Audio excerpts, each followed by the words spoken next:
The security camera footage would later show exactly what happened that Saturday afternoon at 3:15 p.m. at Henderson's Electronics in downtown Richmond, Virginia. A well-dressed black man in his early 50s walked into the store carrying a leather briefcase. He wore a charcoal gray suit, a crisp white shirt, and moved with the quiet confidence of someone who had nothing to prove. Store manager Derek Mitchell spotted him from behind the counter, and something in his expression changed. He watched the man browse the laptop section for several minutes before approaching a sales associate. Mitchell moved closer, listening. When the customer asked to purchase a high-end laptop and pulled out 5 $100 bills to pay, Mitchell stepped in immediately. What this manager didn't know was that he had just made the worst mistake of his entire career. One decision that would cost him his job, destroy his reputation, and trigger a lawsuit worth $4.2 million. The man he was about to humiliate was Dr. Marcus Hayes, director of the United States Mint, the person responsible for overseeing the production of every single dollar bill in circulation. And Derek Mitchell was about to accuse him of using counterfeit currency. Before we continue, where are you watching from? Drop your city or country in the comments below. And if this is your first time here, please hit that subscribe button. Stories like these need to be shared, and you won't want to miss what happens next. Dr. Marcus Hayes had been the director of the United States Mint for 6 years. Before that, he spent 12 years as deputy director, working his way up through the Treasury Department with a combination of brilliant financial expertise and unwavering integrity. He held a PhD in economics from MIT and had authored 3 books on currency policy and monetary systems. Dr. Hayes had testified before Congress on currency security measures. He had met with Federal Reserve chairmen and international finance ministers. He knew every security feature of every denomination of U.S. currency better than anyone alive. He had literally overseen the design and production of the new $100 bill security features, and he definitely knew real money when he saw it. But none of that mattered to Derek Mitchell.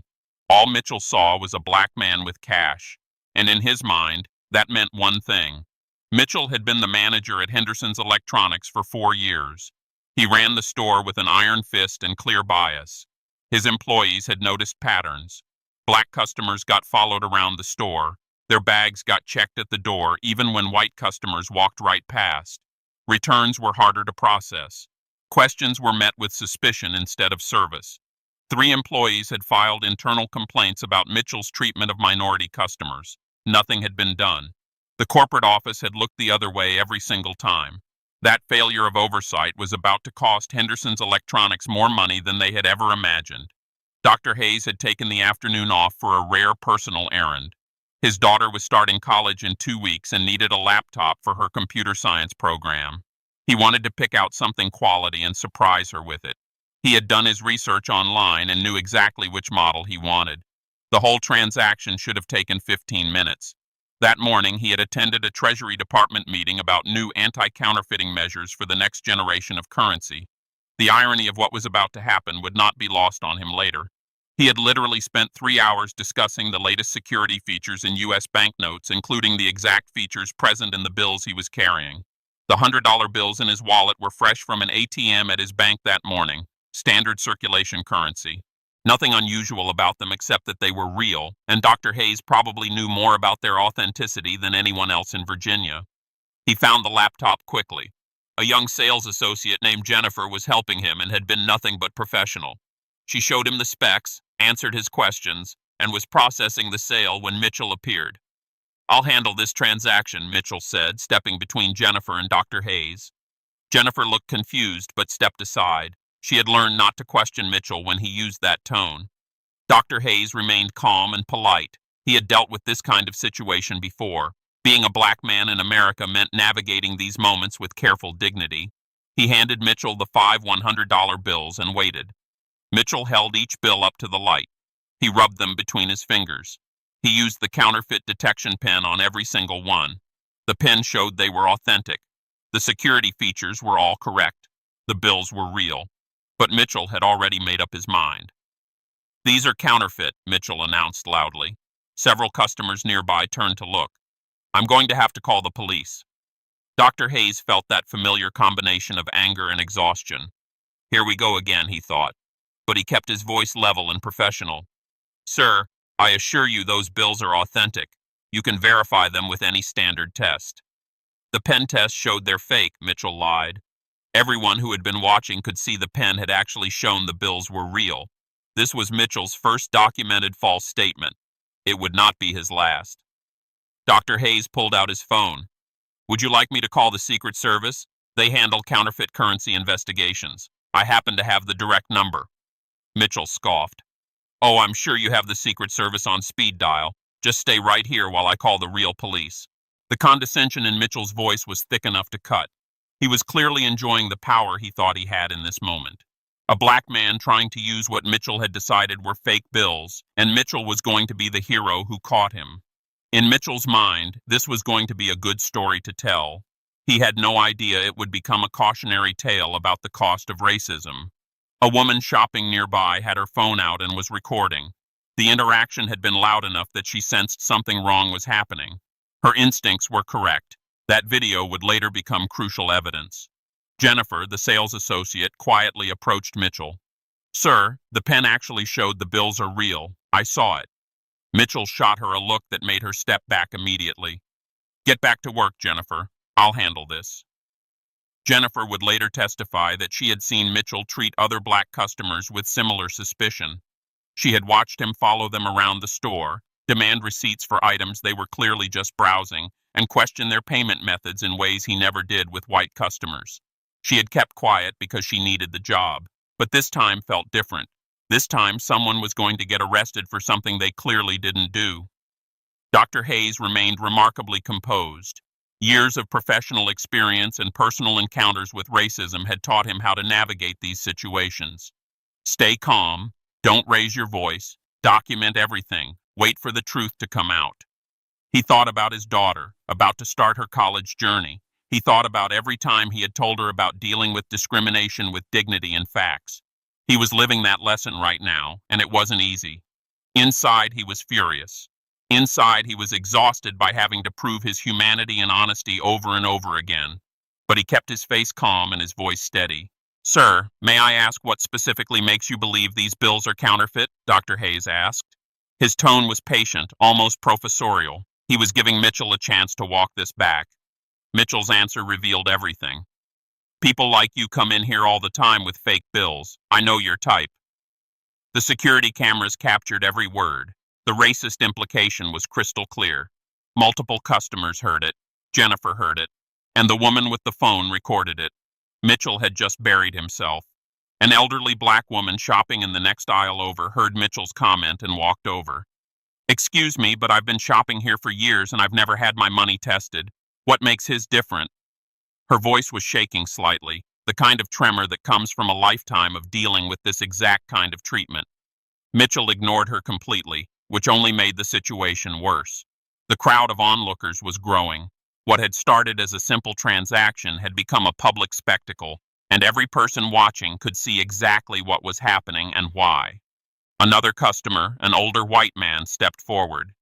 Excuse me, but I just paid with a $100 bill and you didn't test mine at all. Why is that? Mitchell ignored him completely and picked up the store phone to call the police. This was his second catastrophic mistake. If he had stopped right there and apologized, if he had simply processed the sale and moved on, his career might have survived. But Mitchell's ego and prejudice wouldn't let him back down. Dr. Hayes pulled out his wallet and removed his business card. He placed it on the counter. When the police arrive, please show them this. It might save everyone some time. Mitchell glanced at the card and laughed. Director of the U.S. Mint? Right. And I'm the president.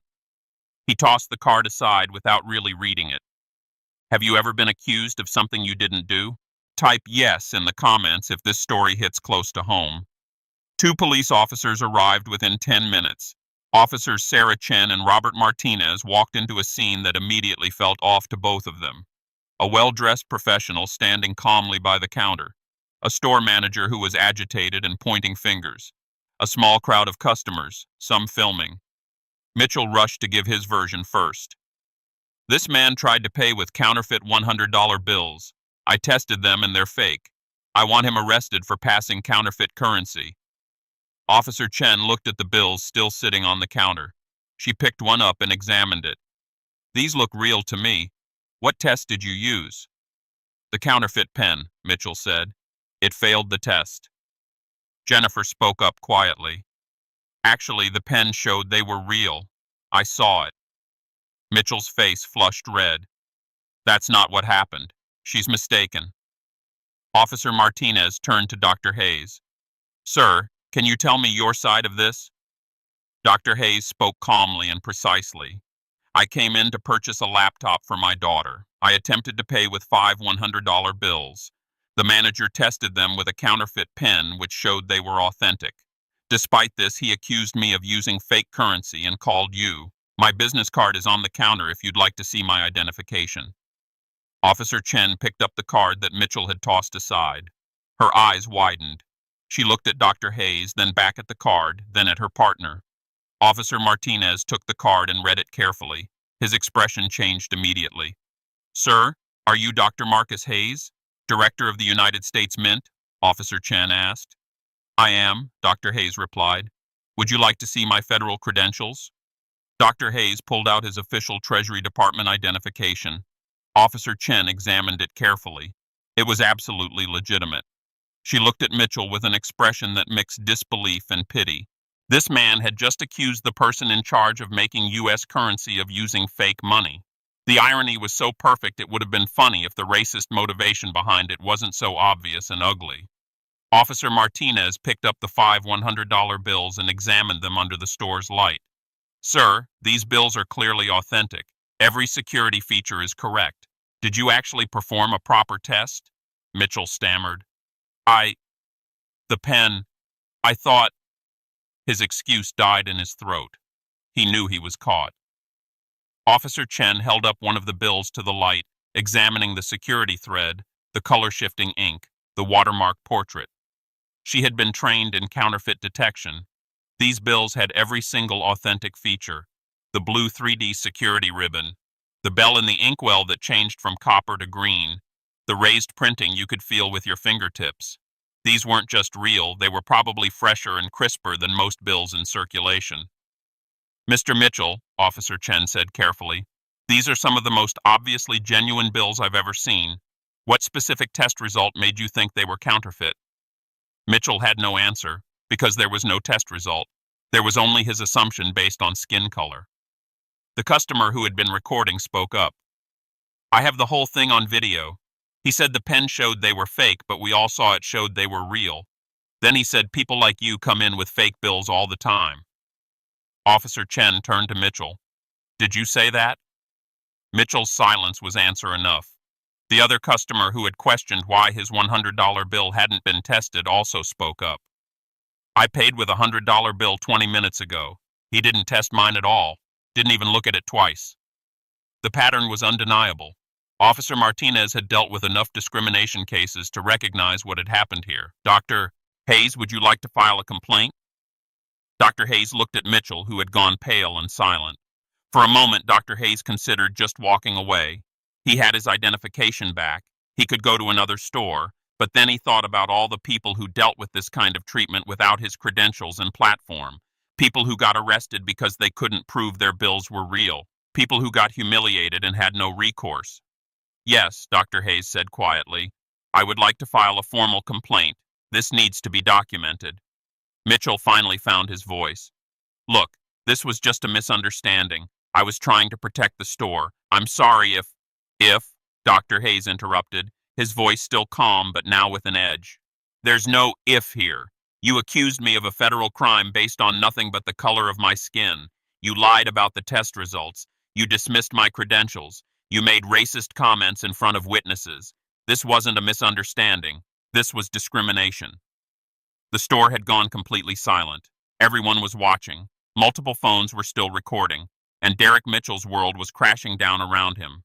The officers took detailed statements from Dr. Hayes, Jennifer, and 3 customer witnesses. They requested copies of the security camera footage. The store's assistant manager, who had been in the back office during the incident, came out looking horrified when he learned what happened. Dr. Hayes, on behalf of Henderson's Electronics, I am deeply sorry, the assistant manager said. This is absolutely not how we conduct business. This is not who we are. Dr. Hayes nodded politely but said nothing. He had heard these apologies before. Words were easy. Change was hard. He would judge the company by what they did next, not what they said now. What should happen to managers who discriminate against customers? Share your thoughts in the comments below. Dr. Hayes left the store without buying anything. He went to a different electronics store across town where he was treated with basic human decency and purchased the laptop without incident. The transaction took 12 minutes. No drama, no accusations, no racism, just normal customer service. That evening, the customer videos started appearing online. The footage was damning. Mitchell's racist comment, his dismissal of Dr. Hayes' credentials, his obvious lie about the counterfeit pen test, the contrast between how he treated Dr. Hayes versus white customers. The video from the woman who first started recording was particularly powerful. It captured the full context. Dr. Hayes' calm professionalism, Mitchell's escalating aggression, the other customers' shocked reactions, Jennifer's quiet attempt to speak truth, the elderly black woman asking why her money had never been tested. All of it was there, undeniable and devastating. By Sunday morning, the story had gone viral. News outlets picked it up. Social media was on fire. The hashtag Henderson's Electronics was trending. People were posting their own stories of discrimination at the store. Former employees were coming forward with accounts of Mitchell's pattern of racist behavior. One former employee shared screenshots of a group chat where Mitchell had made racist jokes about customers. Another described being told to follow black shoppers more closely than white ones. A third recounted how Mitchell had once called the police on a black teenager buying a phone with birthday money, insisting the cash must be stolen. The pattern was unmistakable. This wasn't an isolated incident. This was how Derek Mitchell operated. The only difference this time was that he had picked the wrong target and there were cameras everywhere. The company's corporate office spent Sunday in crisis mode. Emergency meetings were called. PR consultants were brought in. Legal counsel reviewed the footage and witness statements and delivered devastating news. This was going to cost them, badly. On Monday morning, Henderson's Electronics issued a public statement. Derek Mitchell had been terminated effective immediately. The company apologized to Dr. Hayes and pledged to review their training and policies. They announced mandatory anti-discrimination training for all employees and the creation of a customer complaint hotline. But Dr. Hayes wasn't satisfied with just an apology and Mitchell's firing. He hired one of the top civil rights attorneys in Virginia. Within 2 weeks, a lawsuit was filed. Racial discrimination, defamation, intentional infliction of emotional distress, and violation of civil rights. The lawsuit detailed not just the incident with Dr. Hayes, but a pattern of discriminatory behavior at the store. Former employees provided testimony about Mitchell's treatment of minority customers. Internal complaints that had been ignored were brought to light.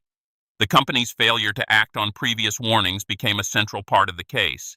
Discovery revealed damning internal communications, email chains where store employees flagged Mitchell's behavior to district managers, customer complaint forms that went unanswered, performance reviews that noted concerns about his customer service approach but never resulted in meaningful discipline. One particularly devastating piece of evidence was a complaint from 3 years earlier. A black doctor had been accused by Mitchell of using a stolen credit card. The doctor provided identification, the credit card company confirmed the card was legitimately his, and he still almost got arrested because Mitchell insisted something was wrong. The complaint had been filed with corporate. They had given Mitchell a verbal warning and nothing else. The pattern was documented, repeated, and ignored. Henderson's Electronics had known they had a problem and chosen to do nothing about it. That decision was about to cost them millions. Type accountability if you believe companies should face real consequences for allowing discrimination. Henderson's Electronics tried to settle quietly and quickly. They offered $5,000. Dr. Hayes' attorney countered with $6 million. The company balked. They thought they could win in court or negotiate down to a lower number. They were wrong. The evidence was overwhelming. Security footage, officer body cameras, civilian videos, witness testimony, documented complaints, and Mitchell's own racist statement on tape. The company's pattern of ignoring warnings about Mitchell's behavior showed negligence.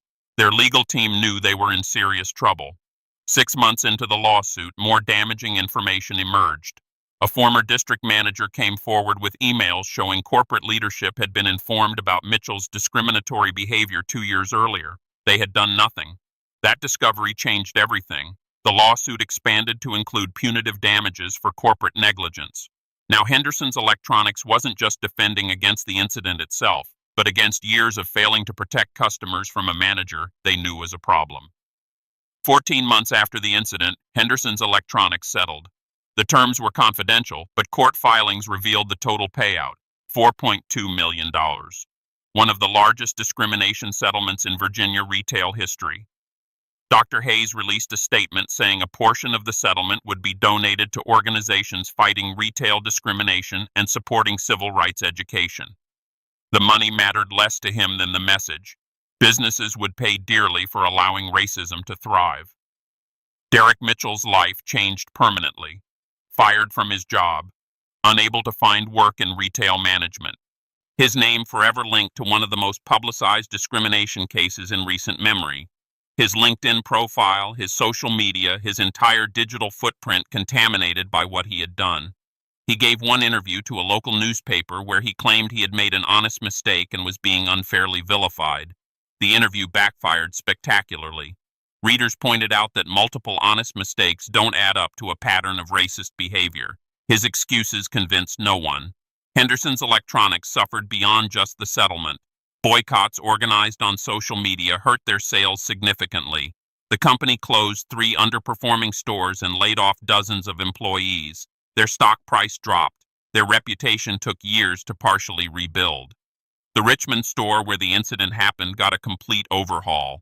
New management, extensive retraining, community outreach programs, monthly meetings with civil rights organizations. The company was trying to prove they had learned their lesson. If you've made it this far, subscribe and share this story.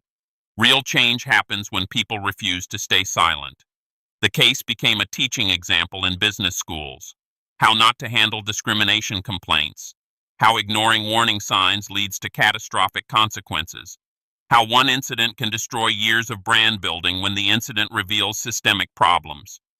Jennifer, the sales associate who had spoken up during the incident, was promoted and given a raise. The company made her part of their new training program development. Her willingness to tell the truth even when it contradicted her manager was held up as the standard they wanted all employees to follow. The 3 employees who had previously filed complaints about Mitchell received settlements from the company and public apologies for how their concerns had been dismissed. Dr. Hayes continued his work at the U.S. Mint without seeking media attention. He had never wanted to become the face of a discrimination case. He just wanted to buy a laptop for his daughter. But he understood that his position gave him a platform that others didn't have, and he felt a responsibility to use it. In interviews, he spoke thoughtfully about the incident. This happens to Black Americans every single day, in stores, in banks, in restaurants, at work. Most of them don't have credentials that make police officers step back and take notice. Most of them don't have the resources to fight a major corporation. I was fortunate to be in a position to hold them accountable. But we need to fix the systems that make this possible in the first place. He talked about the emotional toll of the experience. People think because I stayed calm that it didn't affect me. But going home that day, explaining to my daughter why I didn't have her laptop yet, telling her what happened and watching her face fall because she knows this story too well. That hurt. The racism hurt. The assumption that I was a criminal hurt. And knowing this happens to people every day who don't have my resources to fight back, that hurts most of all. Dr. Hayes also spoke about why he chose to donate part of the settlement. The money doesn't erase what happened. It doesn't undo the humiliation or the hours of my life spent fighting this. But it can help organizations working to end retail discrimination. It can fund training programs. It can support people who experience this and don't have the platform to fight back. That feels like something meaningful. The customer who recorded the incident on her phone spoke about why she started filming. She said the moment felt wrong from the beginning. The manager's body language was aggressive, his questions were accusatory, and the man being accused was clearly calm and professional. Her instinct told her to document it, and she was right. Her actions reminded everyone of an important truth. Bystanders have power. Recording injustice, speaking up as a witness, refusing to let racism happen unchallenged. These actions matter. The case sparked broader conversations about racial profiling in retail. Shopping while Black shouldn't be a suspicious activity. Paying with cash shouldn't trigger extra scrutiny based on skin color. These should be obvious truths, but for too many Americans, they're daily battles. Some critics argued that the settlement was too high, that Mitchell had lost enough by losing his job. But supporters pointed out that the settlement wasn't just about punishing Mitchell. It was about forcing Henderson's Electronics to account for years of ignoring complaints and enabling discriminatory behavior. Companies pay attention to money. A $4.2 million lesson tends to create real change in ways that apologies and promises never do. 2 years after the incident, Dr. Hayes' daughter graduated from college with her computer science degree. The laptop he eventually bought her had served her well through 4 years of intensive coursework. She told him the story of how he had tried to buy it had shaped her understanding of resilience and justice. Derek Mitchell never publicly took responsibility for his actions beyond generic apologies. He continued to frame himself as a victim of political correctness and cancel culture, but his inability to find work in his field and his permanent reputation as a racist suggested that the market had delivered its own verdict. Henderson's Electronics slowly rebuilt its reputation through sustained effort and genuine reform. The question remained whether the changes would last or if they were just damage control that would fade once the spotlight moved elsewhere. Time would tell. The security footage from that Saturday afternoon remained online, archived by dozens of news outlets and watched millions of times. A permanent record of how quickly racism can escalate and how thoroughly karma can strike when someone picks the wrong person to discriminate against. Because Derek Mitchell didn't just accuse a random customer of using fake money, he accused the person who literally makes the money.